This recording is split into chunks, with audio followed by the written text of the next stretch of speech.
All right, so this is what you're working on once you're finished with your greatest common factor notes. So what you're going to do is this time, instead of finding the greatest common factor of two numbers, you need to find the greatest common factor of three numbers. So I'm going to do a hard one for you so you won't have to do so much work. So I'm going to do black down here. I'm going to do this one first.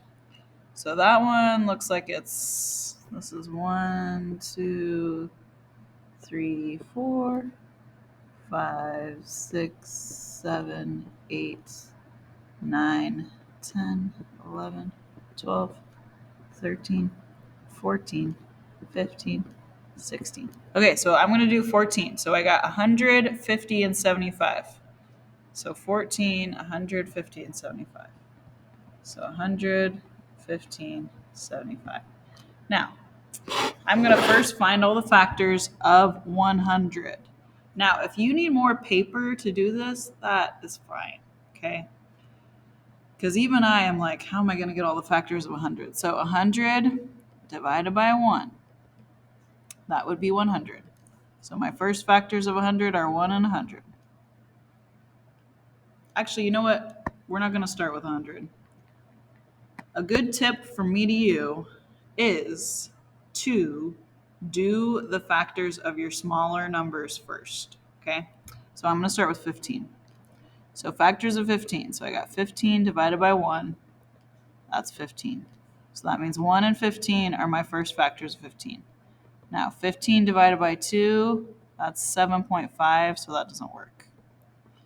Now let's do 15 divided by 3. That's 5. So that means 3 and 5 are my other two factors. So I got 1, 3, and 5. Now, I'm going to use those factors to find which factors of 75 and 100 will be common, okay? So I'm going to start with 15.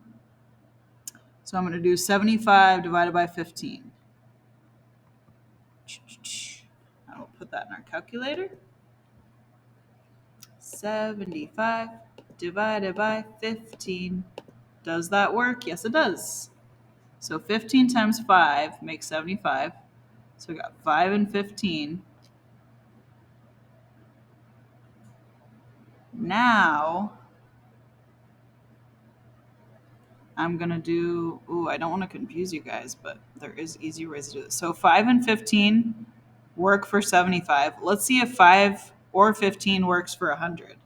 So let's do 100 divided by 100 divided by 15. Nope, 15 doesn't work for 100. Let's see if 100 divided by 5. Does 5 work? Yeah, it does. So 20 and 5 also work for 100. So, like I said, I took my smallest number, which is 15. The biggest factor of 15 is 15, so that's not going to work because 15 is not on all of them.